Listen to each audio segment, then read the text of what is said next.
preparado para desvendar as raízes do seu inconsciente familiar? Sejam todos bem-vindos e bem-vindas ao 10º episódio do podcast A Casa. Eu sou Lex Kozlik, publicitário, fotógrafo e psicólogo, e hoje vamos embarcar em uma escavação nas profundezas do inconsciente familiar. Vamos explorar as raízes da sabedoria oculta, da árvore genealógica e da psicogenealogia. Dezembro marca a comemoração do aniversário da figura que dividiu as eras, Jesus. E ao folharmos as páginas da Bíblia, encontramos o primeiro capítulo do primeiro livro do Novo Testamento, o cuidadoso registro da genealogia de Jesus na história. Nossas árvores genealógicas são teias complexas de histórias, conflitos, amores e desafios, que nos convidam a refletir sobre o tempo. E pensar sobre isso traz muitas questões à tona. Os traumas podem ser transmitidos de geração em geração? Nossos bloqueios e feridas emocionais podem ter raízes em nossa árvore genealógica? Como que a psicogenealogia pode nos ajudar a visualizar e compreender as complexas dinâmicas familiares ao longo das gerações? E qual o significado oculto atrás dos padrões repetitivos de nomes, datas e até mesmo de doenças em uma mesma árvore genealógica? Como podemos interpretar esses padrões recorrentes? Você quer saber essa resposta dessas perguntas e de muitas outras? Então se prepare aí para um diálogo profundo sobre autoconhecimento que te ajudará a descobrir o que está enterrado nas raízes do seu inconsciente pessoal e familiar. Psicogenealogia, a árvore genealógica como ferramenta de autoconhecimento, com Lex Kozlik e Mônica Justino. Mônica da Silva Justino é psicóloga, licenciada em psicologia pela Universidade Rennes II na França, graduada em psicologia pela Universidade Federal de Santa Catarina, mestre e doutora em engenharia de produção pela Universidade Federal de Santa Catarina, com pesquisa sobre criatividade e trabalho em equipe. Mônica trabalha há mais de 25 anos na área clínica, com psicoterapia, orientação profissional e gestão do estresse. Iniciou a sua carreira como docente em 1998 e atua até hoje em cursos de pós-graduação. Mônica é pioneira na psicogenealogia no Brasil e concluiu a sua formação na França e se tornou membro da Associação Internacional de Psicogenealogia. É autora do livro Psicogenealogia, um olhar na transmissão da memória familiar, que é o primeiro livro desse tema escrito em português no Brasil. Mônica, seja muito bem-vinda ao podcast A Casa. Muito obrigada pelo convite, muito obrigada. Agradeço a presença de todos que estão aqui participando e dos ouvintes, né? E obrigada, Alex, pelo convite. Muito bem. Vamos lá, falar sobre a psicogenealogia, né? Vamos que temos muito assunto hoje, não é, Mônica? Mônica, para começar, eu quero que você nos conte como que começou esse seu interesse pela psicogenealogia, qual que foi a sua motivação também aí para se tornar pioneira nessa abordagem no Brasil. Conta para nós. Então, vamos lá, né? Eu vou contar um pouquinho da história, de como é que eu trouxe essa psicogenealogia para cá e esse motivo, né, de trazer a psicogenealogia para cá. Assim como você falou, eu terminei meu doutorado aqui no Brasil em 2006 e daí fui para a França, já tinha feito a licença lá, então eu tinha contatos e aí, ligando para uma amiga, eu perguntei o que ela estava fazendo de novo e ela falou da psicogenealogia, eu não conhecia. E eu disse, eu vou entender o que é isso, né? Fui procurar ver o que era. Eu disse, nossa, dá muito certo, porque eu vou passar um período lá na França e dá tempo de fazer esse curso. E eu comecei a fazer o curso. No primeiro momento, eu disse, não estou entendendo nada. Que história é essa de árvore genealógica? Como é que a gente vai trabalhar com isso numa psicoterapia? Que história é essa de árvore genealógica ajudar a gente a entender alguma coisa?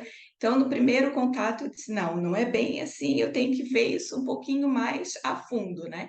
E assim foi, né? Fiz o segundo encontro do curso, né, para entender o que era a psicogenealogia. E a partir do momento, né, que eu digo que eu fui mordida pela psicogenealogia, eu comecei a ler, foi um ano que eu li muito, a respeito, né, do assunto, porque existiam muitos livros, não fazia tanto tempo que eu tinha saído de lá, e eu não conhecia a psicogenealogia, né? Fui conhecer em 2006, então desde 2006 eu tenho estudado a psicogenealogia, daí entrei no curso, fiz o curso, e aí em 2008, quando eu voltei, né, para o Brasil, eu comecei a dizer assim, isso tem que chegar no Brasil. E daí fiz um primeiro evento em 2008 aqui, com a presença de uma psicóloga francesa, que marcou, eu digo sempre, né, dia 27 de fevereiro de 2008 foi o marco da entrada da psicogenealogia no Brasil, com o primeiro workshop e palestra aqui em Florianópolis, né?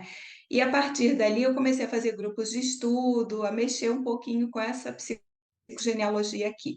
Mas lá, o que me fez trazer a psicogenealogia, quando eu olhei para a história dessa árvore genealógica, foi justamente entender que o processo terapêutico feito com a árvore genealógica, ele era muito mais rápido, ele acelerava muito mais a forma da gente entender a nossa história e entender os nossos bloqueios, né? Os nossos comportamentos, as sensações estranhas. Então, foi isso que me fez entrar nessa psicogenealogia.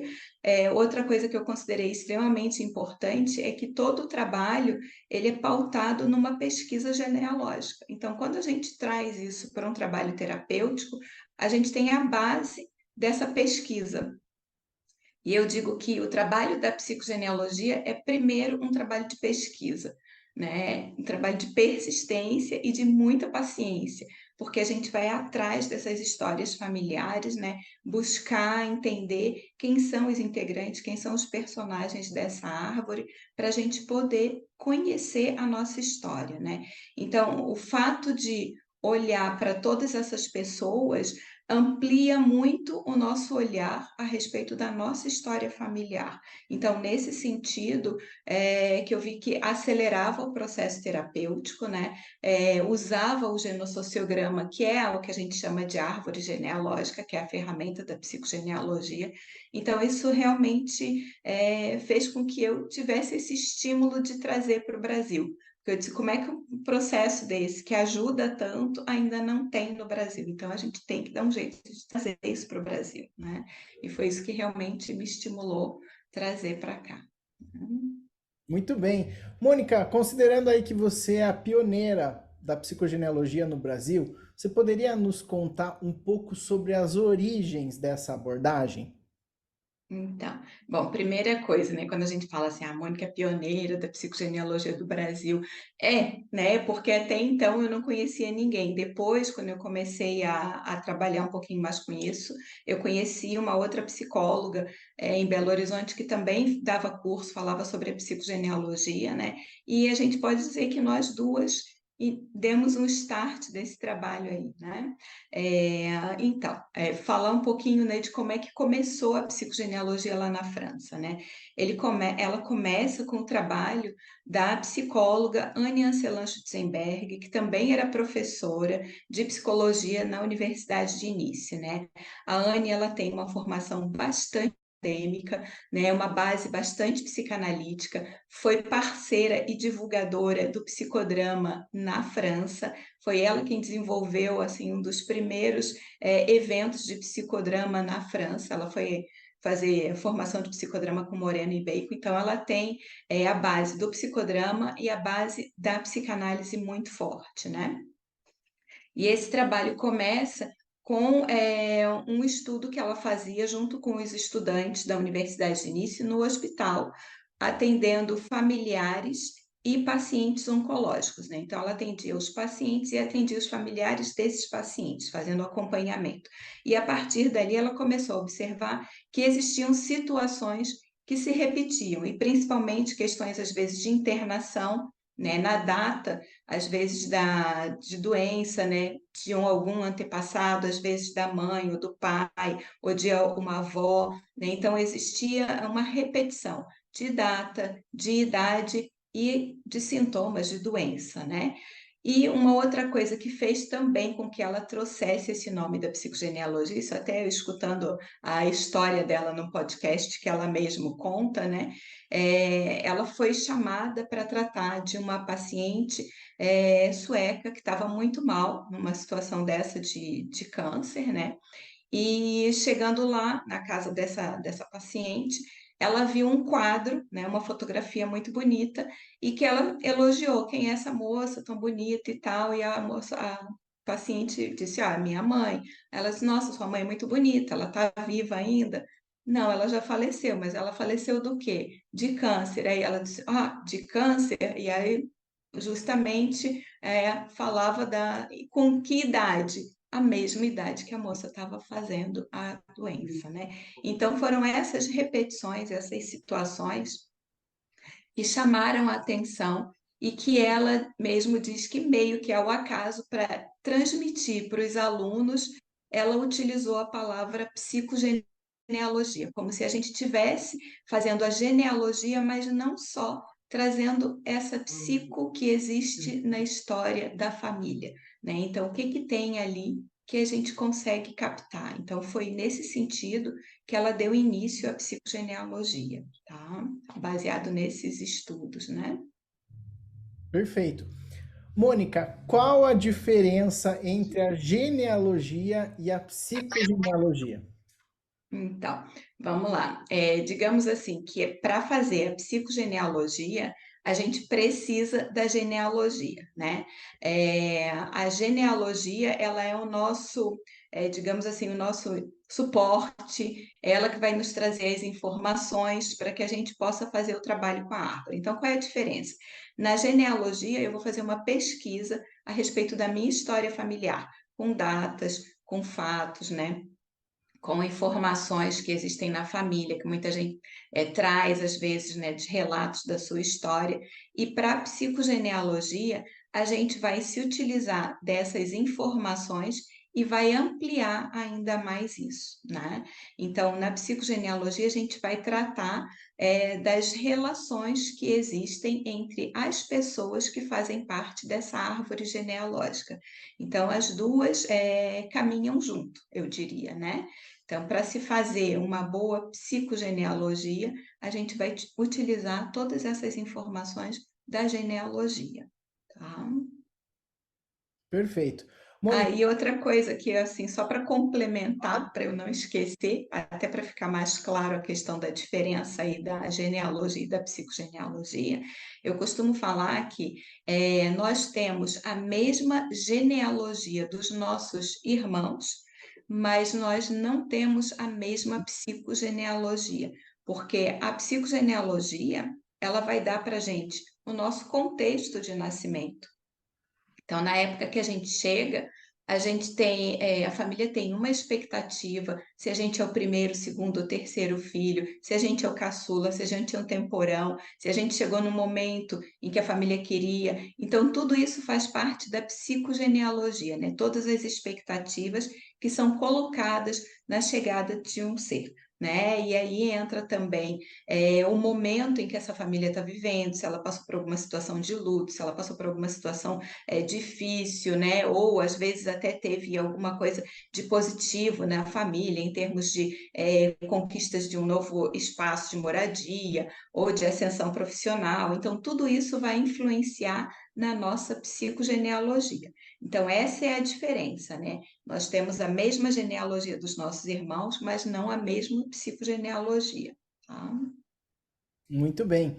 Mônica, a árvore genealógica ou o genossociograma é uma ferramenta da psicogenealogia e eu gostaria de saber como a construção dessa árvore genealógica pode ser eficaz para que a gente possa visualizar e compreender essas dinâmicas familiares aí ao longo das gerações.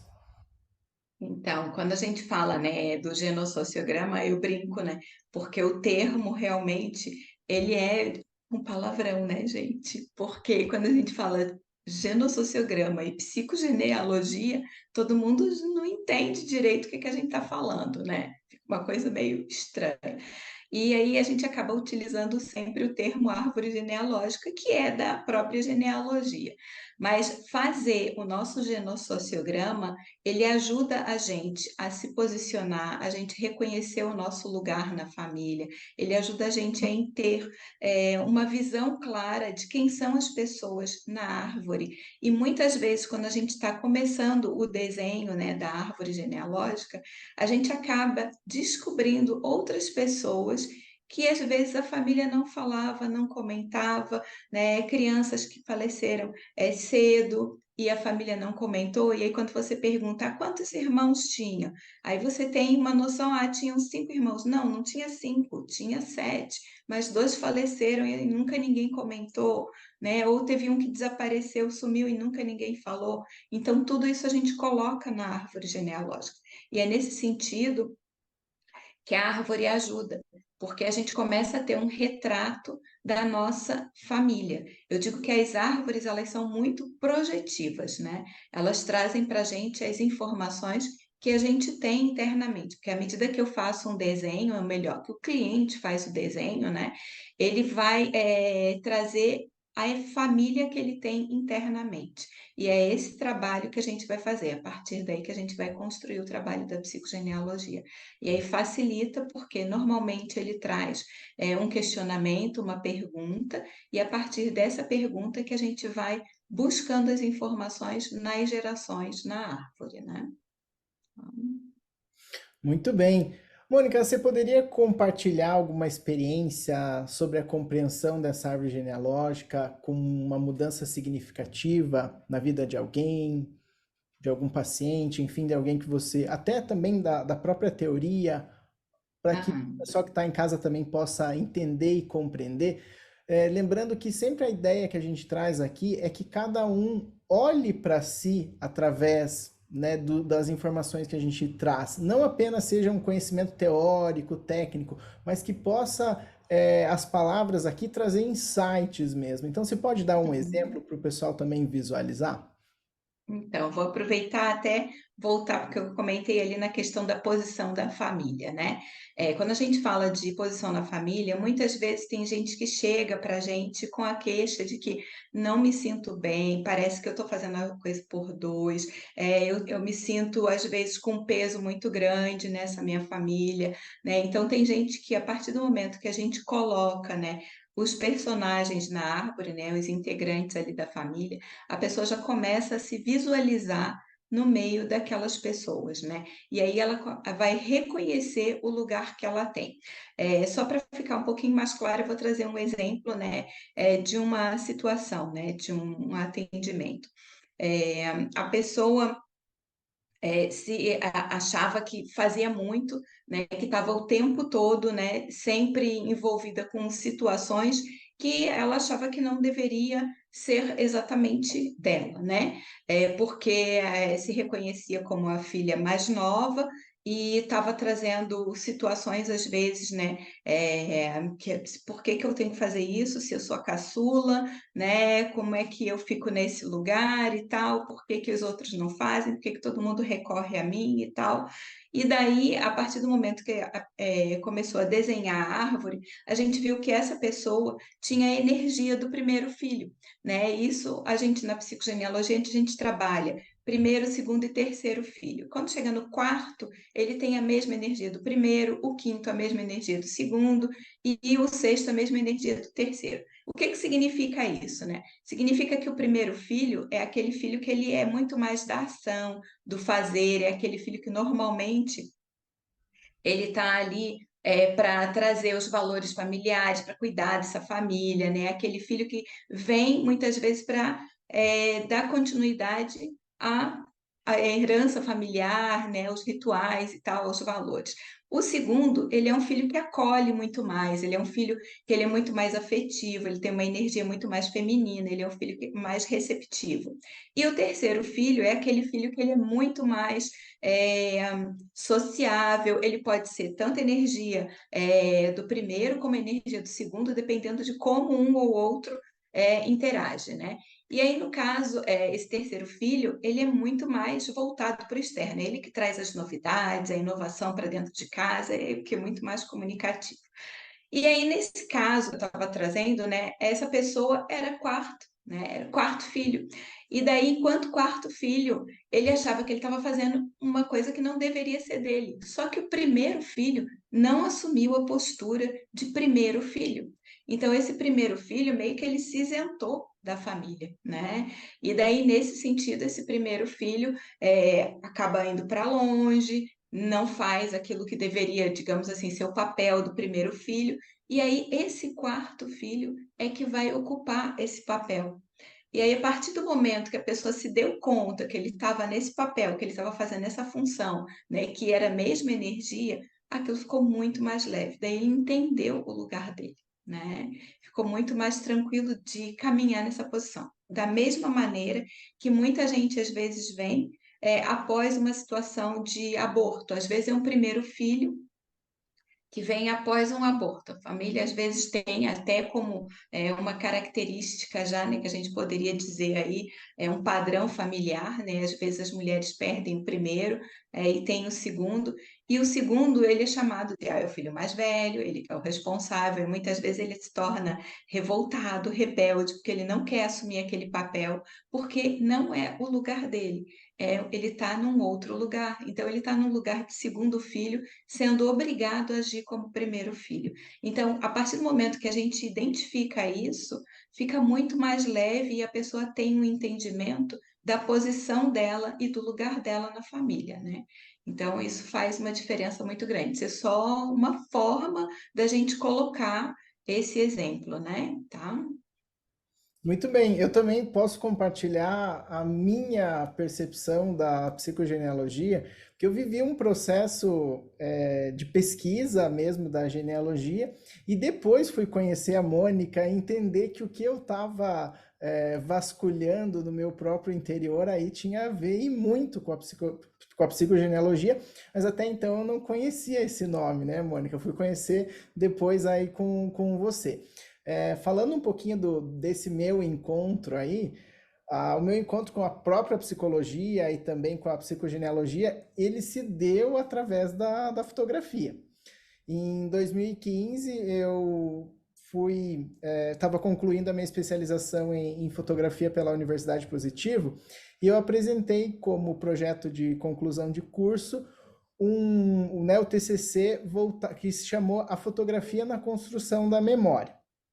Nesse trabalho, a minha mãe relatou as memórias dela a partir de fotografias que eu reuni da própria família, né? Então, eu até deixei separado aqui alguns materiais e esse foi o meu primeiro material aí trabalhando mesmo, né, a questão da genealogia. Então, aqui foi a árvore genealógica que eu trabalhei, na verdade, não como árvore, mas como raiz, né? Então, aqui tem os nomes. Depois eu vou colocar o site aqui para o pessoal consegue ver essas imagens grandes, para depois quem quiser acessar, é caçadoresdememórias.com.br, que é um projeto também, e lá tem essas imagens aqui. Então, a própria imagem da minha raiz genealógica, né, Mônica? Não sei se eu posso falar assim, mas Sim. naquele momento foi como eu quis ali retratar. E aí começa, aqui tem a parte das explicações, e aí começa a parte aqui dos textos e das imagens aí que construíram, né, esse repertório visual da família. Confisquei os álbuns de casamento dos tios, das tias, depois eu ganhei de presente tudo isso aí como um verdadeiro guardião mesmo dessas memórias, né? Então aqui tá esse primeiro projeto aqui falando, né, sobre a fotografia na construção da memória. Esse projeto foi aclamado aí, depois ganhou um caráter comercial, onde eu pude escrever projetos de empresas também nesse sentido. E acompanhando essas buscas aí pessoais no meu próprio processo de psicoterapia, eu mergulhei na psicologia analítica e também fui continuando essa pesquisa, porque muitas informações, né, Mônica, você também vai poder falar sobre isso, elas não chegam no momento que você decide, eu quero conhecer toda a minha árvore genealógica. Teve pesquisa em cemitério, em cartório, para conseguir essas datas. Então, elas não chegam tudo de uma vez, né? Então, hoje eu estava comparando aqui a primeira árvore que eu fiz da última, muito mais informação, porque ela vai chegando mesmo com o tempo. Em 2018, eu iniciei aí a minha graduação em psicologia e naquele ano eu havia perdido meu pai. Então, todas as fotografias, elas ganharam uma nova percepção em relação àquilo. Parecia que o silêncio da morte do meu pai havia transformado aquelas imagens, né? E na sequência, principalmente por entender, sabe, Mônica, compartilhando com você, que eu vi que a fotografia tinha, pela primeira vez na minha percepção, entrado no território do sagrado. Porque eu olhava meu pai naquelas imagens, mas ele não estava ali nem para contar, talvez, as percepções dele naquele sentido, né? E eu também, nesse primeiro projeto, eu havia pedido para minha mãe contar as memórias. Eu não havia pedido para o meu pai. E aí ele se foi. E agora? Eu não posso nem perguntar mais para ele isso. Então foi assim, eu vivi esse diálogo interno. E foi quando, em 2019, o Museu da Imagem e do Som, o MIS Paraná, aqui, me convidou para expor o projeto do Caçadores de Memórias. Só que o projeto não era mais o mesmo. Meu pai havia morrido, as fotografias tinham ganhado aí esse sentido de eternidade mesmo, e aí eu decidi fazer uma releitura do projeto. E a releitura é o que vocês estão vendo aqui atrás, né? Já no último podcast nós falamos sobre o arquétipo da morte, eu mudei o cenário aqui da casa e falei nada melhor que a minha ancestralidade que está aqui atrás, né? E agora no 10º episódio aí do podcast A Casa, também a gente falando sobre família, sobre psicogenealogia, então nós continuamos nesse mesmo cenário aí. Então, são 9 quadros, nesse daqui vocês estão vendo 8, depois eu vou mostrar o último quadro. Eu reuni esses recortes fotográficos da minha ancestralidade e cada quadro é um braço, né, dessa genealogia. Desde as raízes aqui, os pais, as raízes mais profundas, os avós, até chegar aí nos trisavós. Então, eu, né, refiz fiz uma releitura diferente aí desses aspectos e não se deu só nas fotografias, mas a pesquisa se ampliou no próprio sentido de entender as profissões, as doenças, os nomes, as datas que se repetiam, justamente mergulhando nesse processo da psicogenealogia. Só ativar o mudo aqui. Em 2020, o projeto ganhou aí um prêmio do governo de cultura aqui do estado do Paraná e, assim, coroou também toda essa saga que eu posso dizer que é uma trajetória de busca interna, mas também externa, né? Então eu posso aí também compartilhar um pouquinho dessa ótica da psicogenealogia, porque ela permeou aí a minha história pessoal. E eu digo, o projeto, ele pode até mostrar uma trajetória pessoal, né, uma história pessoal, mas esse poder aí da fotografia, ela faz qualquer pessoa que olhe para elas recordar a própria história. Eu lembro quando as imagens, né, os quadros estavam no museu, as pessoas chegavam, eu tenho uma foto como essa. Meus avós tinham um quadro como esse. Então, ela é pessoal, mas ao mesmo tempo ela é coletiva, né? E nessa exposição aí no MIS, em 2019, eu tive o prazer de conhecer a Mônica, que foi por um amigo em comum. A Mônica estava em Curitiba nessa data da exposição, e eu pude conhecer ela também fez uma leitura em relação ao Caçadores de Memória, e eu eternizei, não sei se a Mônica viu isso daqui depois, senão é a primeira vez que ela tá vendo agora. Eu eternizei o depoimento dela aqui no livro do projeto do Caçadores de Memória. Então tem aqui a foto da Mônica e ela falando também sobre, deixa eu voltar uma página aqui, sobre a psicogenealogia.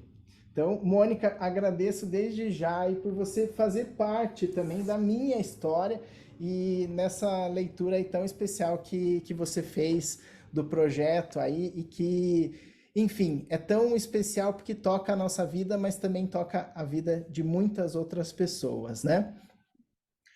Mônica, então para continuar essa conversa aqui, falando um pouquinho sobre padrões, muitas vezes nós podemos observar a repetição de nomes, de datas, de doenças, de profissões aí ao longo das gerações.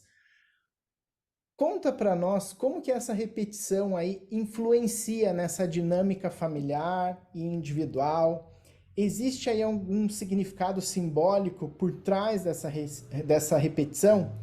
E como que nós podemos interpretar esses padrões recorrentes? Conta para nós.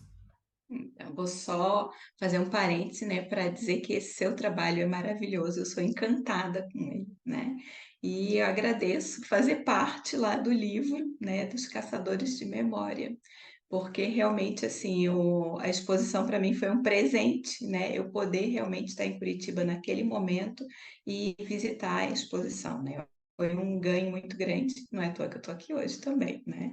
Muito Ah, bem. então, foi muito, muito gratificante realmente, e eu acho que é um projeto fantástico que você deveria levar para outros lugares no Brasil, Muito bem, tá? por que E não? vai trazer para Florianópolis em 2025, hein? Tô Oh, botando na vamos agenda, lá, hein? vamos lá. Vai sim. A Olga também está acompanhando aqui a gravação, também teve presente na exposição, né, Olga? Que bom poder compartilhar essa história aí com vocês. Uhum. Né? Então vamos lá, as repetições, né? Deixa eu resgatar Hum. o que você me perguntou aí a respeito das repetições. O que que significa a gente repetir, né? Quando a gente repete data, quando a gente repete nome, quando a gente repete os padrões, né? Que são as situações familiares, ainda há pouco eu falei, né? Às vezes tem várias gerações na família em que a avó perdeu o primeiro filho, a mãe perde o primeiro filho, aí a gente está na outra geração também perde, né? Então, esse é quase como um mandato que a gente poderia dizer, né? Isso se torna uma lealdade familiar. Então, a gente fala nesse sentido que a partir do momento que eu repito determinadas situações, ou mesmo essas datas, né, que vão relembrar, é uma forma de eu estar inserida na família, né? Inconscientemente, eu faço essas repetições como uma forma de dizer que eu pertenço a essa família. Então, a repetição ela vem como uma forma de manifestar, né, essa minha inserção na família. E isso é inconsciente. A gente não escolhe muitas vezes a data que a gente vai nascer, a não ser que a gente tenha uma cesárea programada e tal. E ainda assim a gente ainda tem que pensar, levar em consideração uma série de situações, né?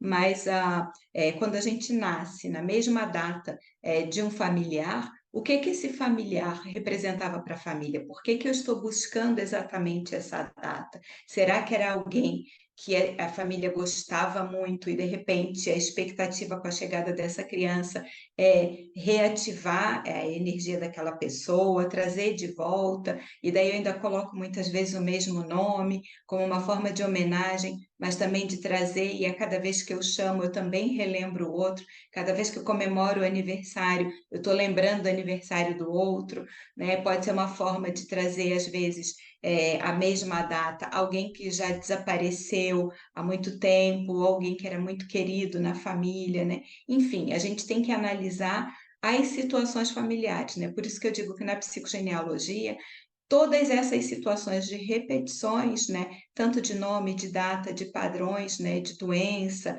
ou dessas situações que eu coloquei, tudo isso a gente deve olhar com a história de cada família, né? Por exemplo, tem famílias que às vezes têm uma situação de a pessoa numa determinada idade sofreu um acidente e daí outros sofreram acidente, inclusive eu até trouxe, né, um caso desse quando eu fiz a abertura do simpósio aqui em março, né, do primeiro simpósio de psicogenealogia, que uma senhora contou, né, que ela estava muito triste, eu encontrei com essa senhora no ônibus, ela estava muito triste, e aí eu perguntei o que que houve e tal, e ela estava contando que na família dela, quando chegava aos 27 anos, acontecia uma morte, normalmente por acidente, né, que era uma situação repetitiva e que tinha acontecido justamente naquele momento ali com o sobrinho e tal, que ela gostava muito.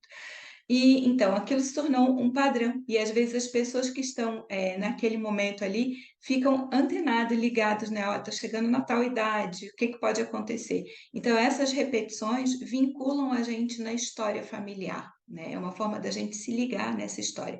E pode também trazer a informação de uma situação que a gente não olhou na família. Às vezes foi alguma coisa que aconteceu lá atrás, quinta geração, né, e que a gente não sabe e que a gente está repetindo, e que só a partir do momento que a gente vai olhar para a nossa história que a gente vai identificar o primeiro evento. E aí, o que que esse primeiro evento manifestou naquele período, né? Qual foi o sentimento que ele deixou? Porque muitas vezes a gente está repetindo sem saber. E é esse sem saber que trava a gente para fazer uma série de coisas que causam os nossos bloqueios, né?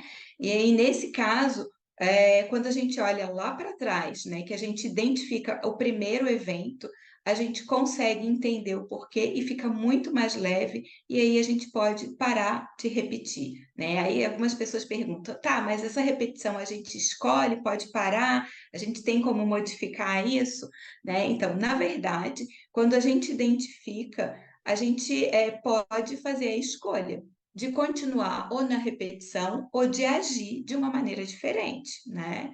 Só que ali a gente já tem consciência, e a partir do momento que a gente tem consciência, a gente pode fazer o que a gente quiser, né? Então, Eu tive também essa repetição no fechamento do livro. Quando a gente trabalha, principalmente, trabalhei muitos anos no mercado editorial, então quando você fecha um trabalho, é assim, você quer colocar mais uma palavra, mais uma foto, alterar e tal. E aí eu lembro que eu fechei esse livro aqui e falei, agora eu não altero mais nada. Chega, segunda-feira eu vou enviar para a gráfica, não, mas não vou alterar mais nada. E aí eu tive que. Não pude, não deu certo, não, o que eu estava pensando. Eu precisei alterar. E eu vou ler para vocês aqui, porque é bem isso que a Mônica está falando sobre a repetição. Então eu fiz na última página um post-scriptum do projeto, que vocês vão entender o que informação que veio depois. Do latim pós-escrito ou escrito depois, a expressão indica que algo que se julga necessário acrescentar a um documento após o seu encerramento. O arquivo desse projeto já estava concluído, revisado e durante o final de semana e pronto para ser encaminhado à gráfica na segunda-feira. Contudo, no domingo pela manhã, recebo a notícia que Vitória Kozlik acabara de falecer. Vitória foi a sétima das irmãs do meu avô, João Kozlik. Nasceu no dia 13 de setembro de 1939 e faleceu hoje, 3 de novembro de 2019. Mesma data do falecimento do meu avô, João Kozlik, que partiu no dia 3 de novembro de 1990. Quando dei início ao projeto Caçadores de Memória, tia Vitória contribuiu muito. Como era uma das últimas irmãs vivas do meu avô, me presenteou com um envelope de retratos antigos da família e me confiou as histórias de cada uma dessas fotografias, as fotografias que vocês estão vendo aqui em cima. Cada pessoa ou membro da família que morre, sem que de fato o conheçamos, constitui uma perda irreparável, pois é um canal único e irrepetível, parte de um mistério com quem deixamos de travar conhecimento. Gostaria de ter conversado mais com a tia Vitória, conhecido mais ainda o mistério que ela carregava e revelava através de si, que constitui também a minha própria identidade. Vitória Kozlik, a última representante da sua geração, se foi. Então eu tive essa experiência aí para fechar o projeto. E foi ela que me deu as fotos mais antigas dos trisavós e tudo mais no momento em que eu comecei a fazer essas viagens, essas buscas. Então, essa questão da repetição das datas é uma grande sincronicidade mesmo, né, Mônica, que faz a diferença aí que tem, né, É incrível poder olhar para isso, né? uhum. Então, as datas, elas apontam para a gente, elas são muito reveladoras, né?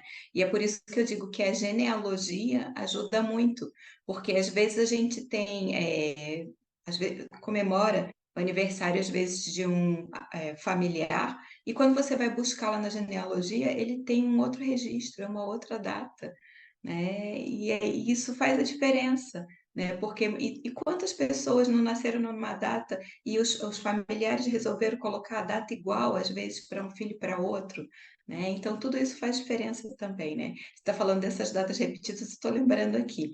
A primeira vez que eu fui para a França, em 87, é, eu fui no dia 1º de novembro de 87, né? A segunda vez, que foi em 2006, eu fui no dia 1º de novembro de 2006. E eu troquei a passagem, acho que umas 3 vezes, e coincidiu a mesma data, 19 anos de intervalo, a mesma data. Eu disse, gente, e isso também faz parte do que eu chamo do meu período de evolução, que está 6 meses à frente da minha data de nascimento, né? Que seria no mês de maio, então novembro vai ser 6 meses à frente. E aí esse período é um período que a gente faz coisas na vida que vão fazer a gente se desenvolver mais, crescer, né? São relacionamentos que a gente tem que vão trazer a gente para um desenvolvimento, para um crescimento pessoal, para um autoconhecimento, né? Então, assim, todas as 2 vezes foram realmente um grande desenvolvimento para mim em termos profissionais, pessoais, né? E foram os 2 momentos que eu fui morar lá exatamente no mesmo período, tá vendo? Mais uma data repetida, Incrível, incrível. né? Uhum. Mônica, falando um pouquinho agora sobre heranças familiares, qual é o papel dos rituais e tradições familiares na psicogenealogia? Então, digamos que todos esses rituais, né, que são feitos na família, eles são formas de, digamos assim, de formatar a gente para colocar a gente dentro daquele padrão familiar, dentro da história daquela família. Então, os rituais que acontecem, né, é quase como se eles fossem um pacto daquela história, daquela família. O que que é feito no Natal numa família X, né? Então, algumas pessoas têm tradições que são muito específicas daquela família, né? Às vezes uma receita, né? Às vezes uma forma de comemorar, né? Que é muito específico daquela família. Então, esses rituais, eles trazem a gente para a história da nossa família, né? Então, eles vinculam a gente e aí, muitas vezes, aquele que não quer cumprir com o ritual, né, que se coloca muitas vezes como diferente, né, ele acaba sendo visto como o encrenqueiro, né, aquele que não quer ajudar em nada, que está sempre criticando, questionando, e às vezes a família acaba afastando porque ele não cumpre aquele ritual, né, aquele padrão familiar, né? Então, para a psicogenealogia, é muito interessante a gente saber de todos esses rituais que existem, de todos esses padrões que existem na família, né? Tem famílias que são mais reservadas, né? Quando vão fazer, por exemplo, uma festa de casamento, só convida quem são os familiares. Né? Então, é uma família muito mais voltada para ela mesma. Né? Será que essa família teve alguma vergonha em gerações anteriores? Será que essa família tem algum segredo que ela não pode se abrir para o mundo? E aí a gente tem outras famílias que são completamente abertas, que elas querem convidar todo mundo, bota no jornal, anuncia para todo mundo que vai ter um casamento. Essas famílias são abertas ao mundo. E qual é a história delas, né? O que que elas têm de diferente uma da outra, né? Então, é isso que é interessante a gente olhar, né, na história familiar. E aí, se a gente quiser complicar um pouquinho mais, quando a gente pega a árvore, né, de um casal, por exemplo, aí vamos supor que um é de uma família tradicional, toda fechada, né, e o outro aquela família mais expansiva, aberta. Aí vamos pensar como é que esse casal vai viver, qual é o ritual que vai ser daquela família dali em diante, como é que eles vão conciliar isso. Então, tudo isso a gente olha na psicogenealogia. Então, tudo isso é interessante para a gente poder estudar e analisar, entender esse comportamento. E falando em rituais, já que a gente está em dezembro um grande ritual é montar a árvore de Natal, né, Mônica? Acho que agora eu vou deixar um convite para o pessoal para montar a sua árvore genealógica também, né? É outro grande aí, né, desafio de entender e também para poder compreender um pouquinho mais aí dessas heranças que nós carregamos no nosso inconsciente. Mônica, falando um pouquinho sobre conflitos, como que a psicogenealogia encara a questão dos traumas? Eles podem ser transmitidos de geração para geração? Sim, né? Digamos que esse é o nosso grande trabalho, né? É olhar os traumas, porque eu digo que normalmente quando a gente faz um trabalho de psicogenealogia, as pessoas trazem para a gente são essas questões, são essas situações, né? Repetições, são os traumas, né? As dificuldades que as pessoas têm, os bloqueios. Muita gente diz para mim assim: ah, mas a gente só olha o que tem negativo, tem coisa positiva na família também. Sim, tem, mas normalmente a gente vai buscar ajuda quando a gente encontra algum entrave. Mas também quero deixar aqui a informação de que um trabalho de psicogenealogia a gente não precisa procurar só quando existe esse tipo de situação. A gente pode fazer o trabalho como uma forma de autoconhecimento, da gente buscar realmente entender mais a nossa história familiar para a gente se conhecer mais. Né, saber das nossas raízes, assim como você foi atrás, né, para que a gente possa conhecer cada vez mais, saber de onde a gente veio, qual a nossa origem, qual a nossa história, né? Por que que eu gosto de uma determinada época do ano e eu não gosto de outra época? Por que que eu me encanto por determinado país e não outro? Né? O que que isso fala da minha história familiar? Então, tudo isso a gente vai olhar, né? Então, o trauma, na psicogenealogia, a gente olha, sim, ele é repassado de uma geração para outra. Porque se a gente pensar, né, que os nossos antepassados, vamos supor, uma trisavó que tenha perdido uma criança logo ao nascer, isso pode ter gerado para ela um sentimento muito pesado, às vezes um desconforto, passou por um momento de depressão, e isso pode, para as gerações seguintes, se manifestar como uma dificuldade em gestar, medo de ter uma gestação, medo que aconteça alguma coisa com o filho. Então, são algumas situações desse tipo que acabam sendo um bloqueio e a gente não sabe a origem. Né? Então, quantas pessoas às vezes têm dificuldade às vezes para engravidar e está relacionado com uma situação difícil que foi vivida por um antepassado. No caso, pode ter sido um aborto, né, naquele momento, né, difícil, pode ter levado a mãe, no caso, a um óbito ou a criança. Então, são situações desse tipo que a gente trabalha, né? São esses conflitos que a gente vai buscar entender. Tá? Muito bem. Mônica, como a psicogenealogia percebe os descendentes aí que muitas vezes quebram esses padrões familiares? Por que que esse confronto aí entre as gerações é marcado por tanta rivalidade? Conta para nós. Isso é ótimo, né? Porque às vezes a gente diz assim, eu vou fazer totalmente diferente do que os meus pais fizeram, porque eu não quero de jeito nenhum repetir a mesma coisa. E às vezes, quando a gente vê, a gente está repetindo, né? Por quê? Porque é a forma que a gente tem de se vincular a essa árvore. E muitos dizem assim, não, eu vou seguir um outro padrão, não quero mais esse tipo de relacionamento, por exemplo, né? Só que se os nossos pais também fizeram isso com relação aos pais deles, quem é que a gente está repetindo? Será que a gente está repetindo os nossos avós? Será que a gente está repetindo os nossos bisavós? Então a gente pode estar trazendo isso de uma geração antes, e às vezes a gente acha que a gente está fazendo totalmente diferente, né? E outro fato que é importante a gente saber é que mesmo, né, nessa questão de fazer diferente, a gente está atrelado a responder a essa situação. Né? Então, vamos supor que numa família, vou falar de relacionamento, né? Alguém lá atrás, vamos supor que as mulheres, né, na família tinham relacionamentos que eram mais conflituosos, né? Encontrava sempre alguém que elas não tinham a possibilidade de ter uma expressão, de se posicionar, e daí, nessa geração, a pessoa diz assim, porque eu vou encontrar alguém que eu vou fazer isso totalmente diferente. E ela encontra alguém que ela tem toda a possibilidade de se posicionar, de fazer do jeito dela, que ela está fazendo completamente diferente. Só que, às vezes, a forma como ela está fazendo é para responder àquela dificuldade que existia lá atrás. E aí ela está o tempo todo ligada em fazer alguma coisa que seja diferente daquelas mulheres lá de trás. Só ela não está livre, ela está respondendo aquele mesmo problema.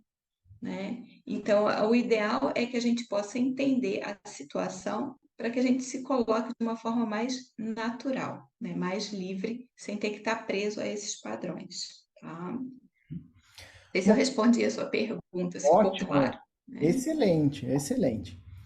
Mônica, falando aí sobre a quebra de padrões familiares, qual é a ótica da psicogenealogia em relação à homossexualidade? Então, a gente pode olhar essa homossexualidade de várias maneiras aqui na psicogenealogia, né? Eu estava trazendo aqui a situação de mulheres, né, que tinham, às vezes, não tinham possibilidade de voz e tal. Mas a gente vamos pensar num contexto, né, em que várias gerações os homens eram extremamente agressivos, violentos, que essas mulheres passaram por grandes dificuldades.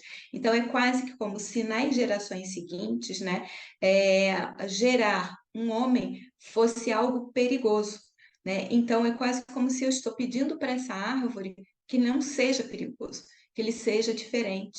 Então, assim, é uma forma que a árvore tem também de cuidar da proteção dessa mulher. A gente poderia olhar dessa forma, e a gente pode transferir isso também para o lado da homossexualidade feminina também, tá? Pensando aqui nas situações de, nossa, é preciso me posicionar de uma outra maneira, porque se eu continuar sendo desse jeito, eu vou continuar sofrendo uma violência, tá? Então, essa é uma forma.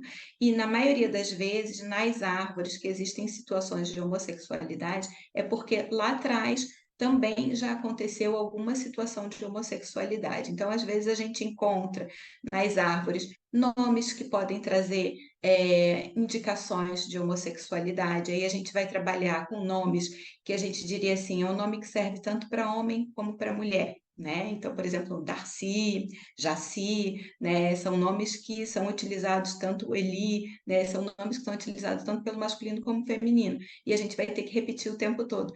E aí, muitas árvores têm nomes desse tipo, são vários nomes desse tipo. Então, isso é a forma que a gente tem de identificar que existe uma homossexualidade escondida na árvore. Tá?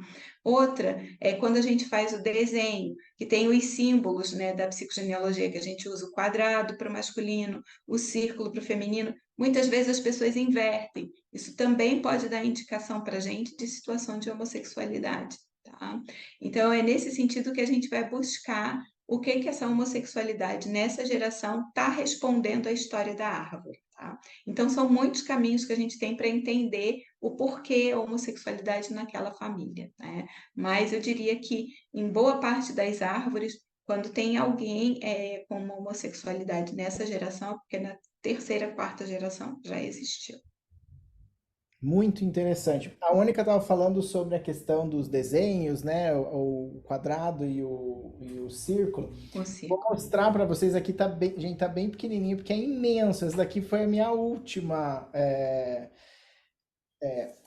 Agora, depois a Mônica vai explicar a diferença de genograma e genossociograma. Genossociograma. Agora eu não sei se o meu é genograma ou genossociograma. Depois eu mando para você conferir.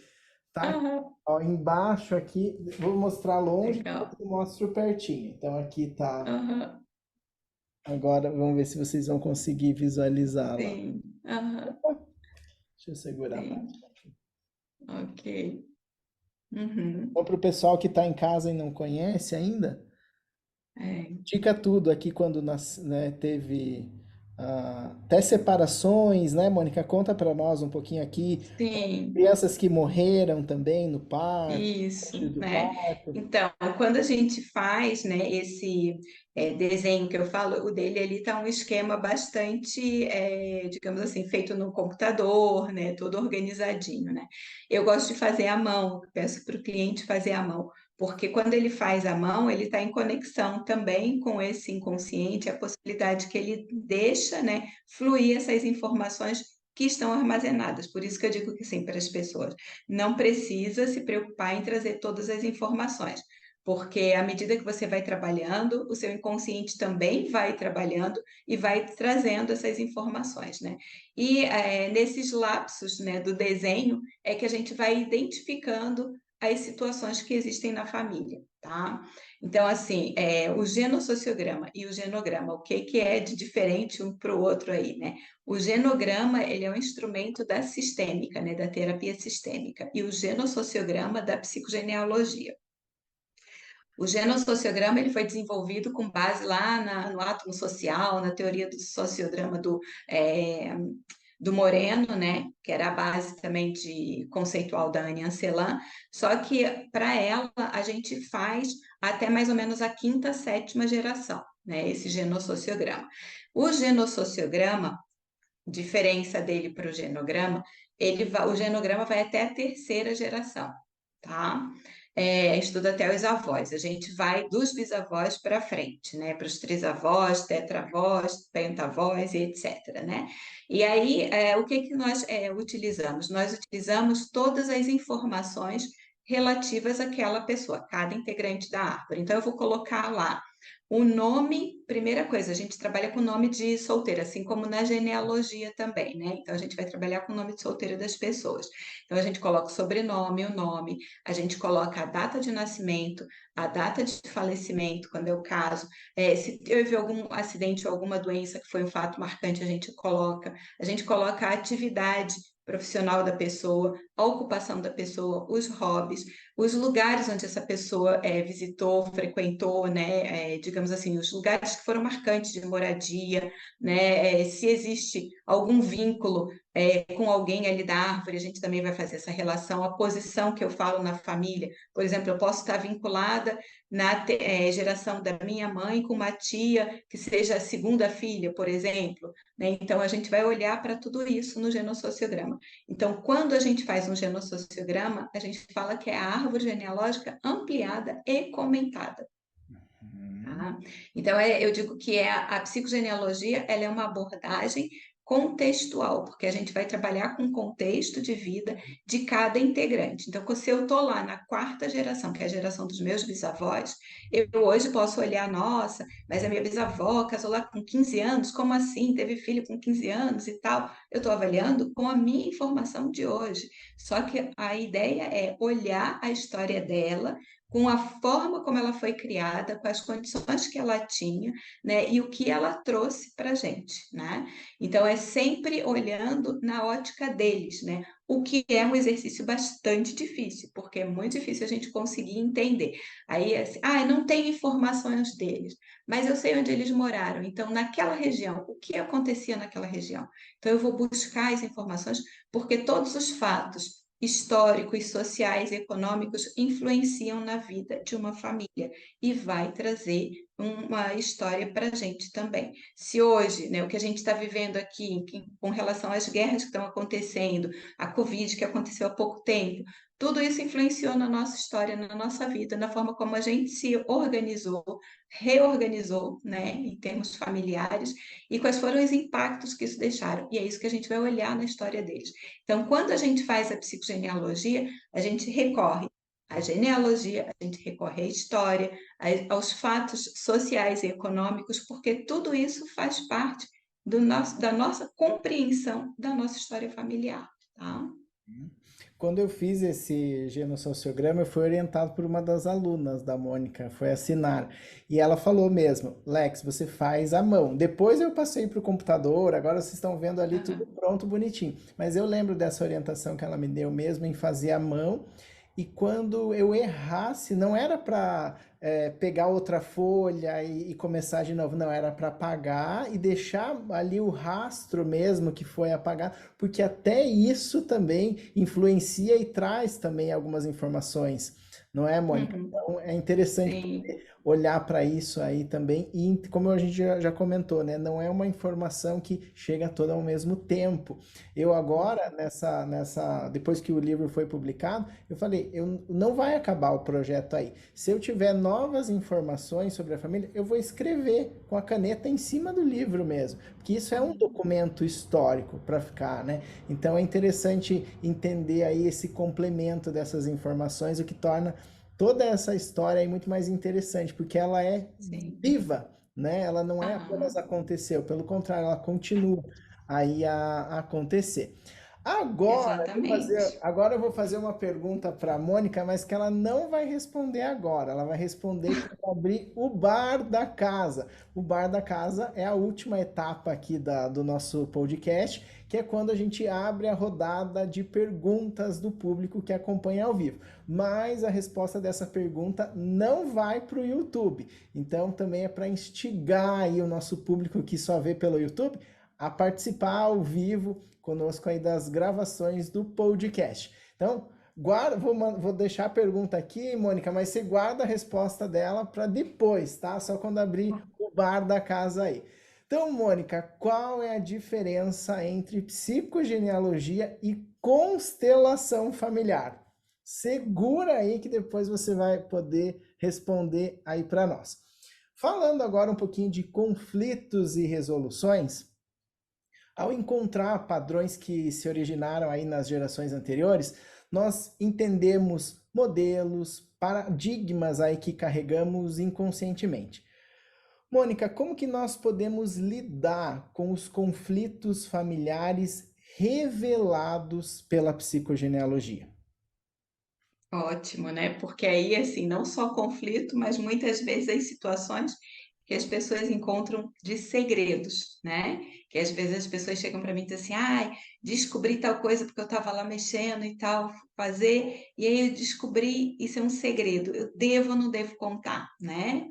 E o ponto que a gente coloca é, para a psicogenealogia, a revelação de um segredo, ela é importante porque ela acalma todo o inconsciente familiar, ela acalma toda a estrutura familiar.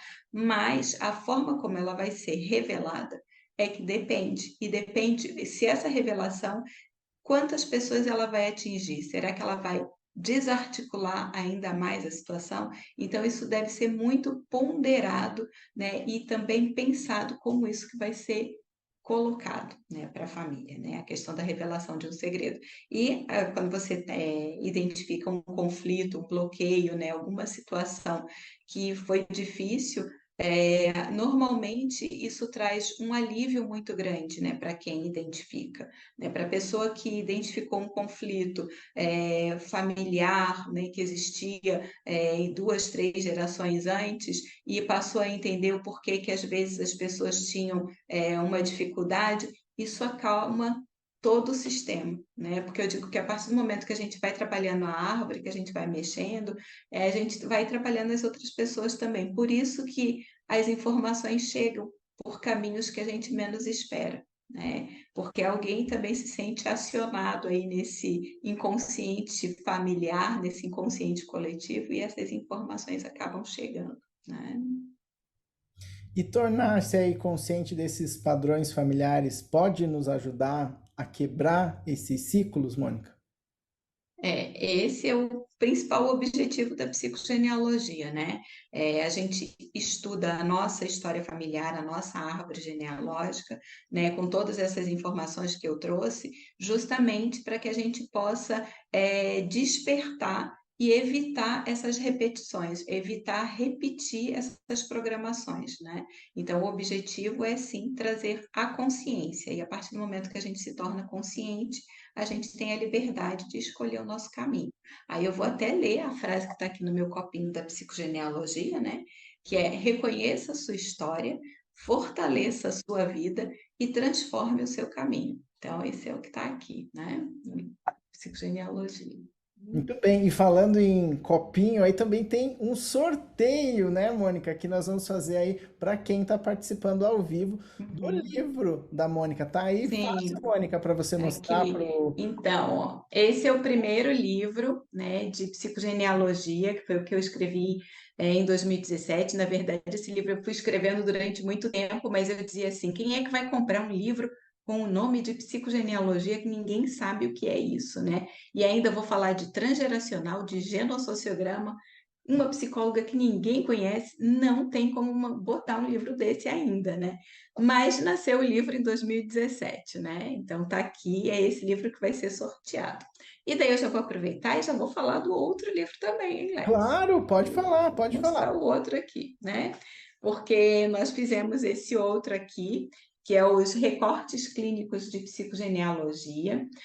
Sexta-feira passada eu estava na Martins Fonte, em São Paulo, com alguma das coautoras aqui do livro, porque esse livro foi feito agora, né, lançado no simpósio aqui em março, e nós fizemos a noite de autógrafos lá em São Paulo, na Martins Fonte. Ele tem no início, né, um resumo né, da psicogenealogia, uma introdução geral que eu fiz ali, e depois tem 12 estudos de caso, né, que foram alunas da psicogenealogia, né, que já se formaram. Então, são alunos da primeira, segunda, quinta turma, oitava turma, nona turma, tem os estudos de caso ali. E cada estudo de caso traz um detalhe, um ramo da psicogenealogia de estudo, nome, data, padrões repetitivos na família, como a gente falou, né? Tem ali situações de doença, né? De obesidade, enfim, tem várias informações que foram trabalhadas com a psicogenealogia, né? Então, são 12 estudos de caso que tem ali. Esse é o livro mais atual aí dos alunos, com o objetivo justamente de trazer para as pessoas a compreensão, né, de como fazer uma árvore genealógica e relacionar ela, né, com a sua história familiar. Deixa eu pegar uma aqui, mas é que está muito apagadinha aqui, não vai dar muito para ver. Então, a gente faz o genossociograma, né? E aí, à medida que vai fazendo o genossociograma aqui, vai falando das histórias familiares, tá? Esse livro, Mônica, os dois, na verdade, para quem não ganhar o primeiro lá no sorteio e quiser adquirir ele, como que faz? Conta para nós. Então, o primeiro, todos dois eu tenho ainda comigo, então pode entrar lá no meu Instagram, pedir, né, que eu encaminho o livro com autógrafo para vocês, aproveitem que eu ainda tenho. Se não, todos dois pode comprar pela Martins Fontes, né? Esse aqui ele tem na Amazon, o outro em breve vai ter na Amazon também, né? Mas no momento se consegue puxar pelo site da Martins Fontes e comprar lá. Muito Tá? bem. O Vou Recortes deixar os Clínicos. links aqui embaixo depois no vídeo no YouTube, Uhum. das mídias sociais da Mônica e aí também os nomes dos livros aí para os interessados, quem quer aprofundar aí, né, sobre esse inconsciente familiar, poder ter auxílio desse material aí que é indispensável aí para quem quer aumentar aí, né, esse autoconhecimento aí e também embarcar nessa jornada aí de transformação pessoal. Mônica, a gente já vai finalizando aqui essa primeira etapa do podcast e eu quero que você deixe alguma palavra de encorajamento para quem aí ficou tentado a conhecer um pouquinho mais da própria história, a desvendar essa sabedoria oculta aí que está aguardando muitas vezes para ser descoberta. Deixa então as suas palavras aí de encorajamento para quem quer se aprofundar nesse caminho. Então, eu vou dizer para o pessoal assim, o que eu normalmente falo, porque as pessoas ficam assim, mas eu não tenho informação da minha família, será que eu posso? Ou eu fui adotado, eu não vou encontrar. Venha, faça o desenho da sua árvore. E olha que eu normalmente digo assim, a primeira árvore, eu peço que faça em 8 minutos, às vezes até mais rápido do que isso, e a caneta para não apagar, que é para a pessoa não correr a tentação, porque ali já tem a história. E o que a gente precisa saber, a gente tem internamente. Então, a gente, quando começa o trabalho da psicogenealogia, a gente está dando possibilidade da gente se revelar. Então, é através desse desenho do genossociograma que eu vou trazendo um pouquinho da minha história e o que eu preciso saber está aqui dentro, né? É claro que a gente vai utilizar os recursos lá da genealogia, se apoiar nesses dados, nesses fatos, né? Mas a gente tem as informações com certeza do que a gente precisa. Tá? Então, comecem. Né? É um trabalho que ele é encantador e a partir do momento que a gente começa a fazer, a gente não para mais, porque é muito dinâmico e a gente vai descobrindo um pouquinho mais da nossa história, trazendo essa essência e vai dando para a gente uma forma da gente caminhar totalmente diferente. A gente se sente muito mais seguro. Esse é um dos benefícios aí da psicogenealogia também.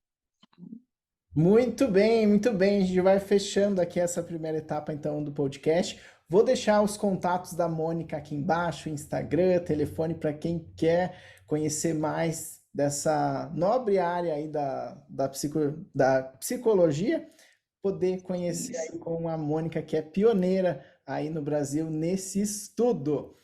Muito bem, então vamos aí para o fechamento aí dessa primeira etapa aí do nosso podcast. Esse podcast sobre psicogenealogia foi um mergulho profundo na compreensão de nós mesmos, na descoberta de como essa árvore genealógica influencia nas raízes que moldam o nosso ser. A importância da psicogenealogia não reside apenas na curiosidade sobre os nossos antepassados, mas sim na compreensão de como as suas histórias ecoam nas nossas vidas. Como a Mônica compartilhou, ao reconhecer essas feridas que se originaram nas gerações passadas, nós ganhamos clareza sobre os padrões, comportamentos e emoções aí que muitas vezes inconscientemente carregamos. A construção da árvore genealógica ou genossociograma é uma representação visual que emerge como uma ferramenta poderosa que nos permite vislumbrar e compreender as complexas dinâmicas familiares que se desenrolam ao longo do tempo. Perceber a repetição de nomes, datas, explorar as origens dos conflitos, desvendar os rituais e as heranças familiares, tudo isso se torna uma jornada de autodescoberta. Os conflitos, por vezes escondidos nas entrelinhas da árvore genealógica, são como peças de um quebra-cabeça. E ao reconhecê-los, temos a chave para transformar padrões que, de outra forma, seguiriam se repetindo. A psicogenealogia nos coloca diante do desafio e da oportunidade de quebrar ciclos, de romper com aquilo que não mais nos serve. E no cerne de tudo isso está a busca pelo autoconhecimento. Se tornar consciente do que antes residia no inconsciente é dar um passo corajoso em direção à transformação pessoal. E eu convido a todos vocês aí para levarem consigo essa compreensão e a explorar as suas próprias árvores genealógicas e desvendar aí esses mistérios que nela residem. Que essa jornada na psicogenealogia seja o início de uma trajetória contínua de autodescoberta e de crescimento. Agradeço a Mônica Justino aí por compartilhar conosco a sua expertise e esses insights aí valiosos. E a todos vocês, ouvintes, por se juntarem a nós nesta conversa profunda sobre as raízes do nosso ser. E se você chegou até aqui, eu quero que você vá no nosso Instagram ou escreva aqui no YouTube qual foi o maior aprendizado no podcast de hoje. Essa simples atividade aí te ajudará a ampliar ainda mais a sua percepção e viver as transformações que você precisa. Agora, nós abrimos o bar da casa, lembrando que a Mônica tem uma pergunta aí para responder para quem participa ao vivo. E até a próxima edição do podcast A Casa, onde continuamos a explorar os fascinantes caminhos da psicologia. Até mais! Muito bem, Ótimo. muito bem, muito bem. Agora o pessoal vai ligando as câmeras aí, porque temos sorteio, porque temos a hora, a rodada das perguntas. Vamos dar um tchauzinho para deixar todo mundo que não participa ao vivo com vontade aí de participar, tá? Muito bem, muito bem.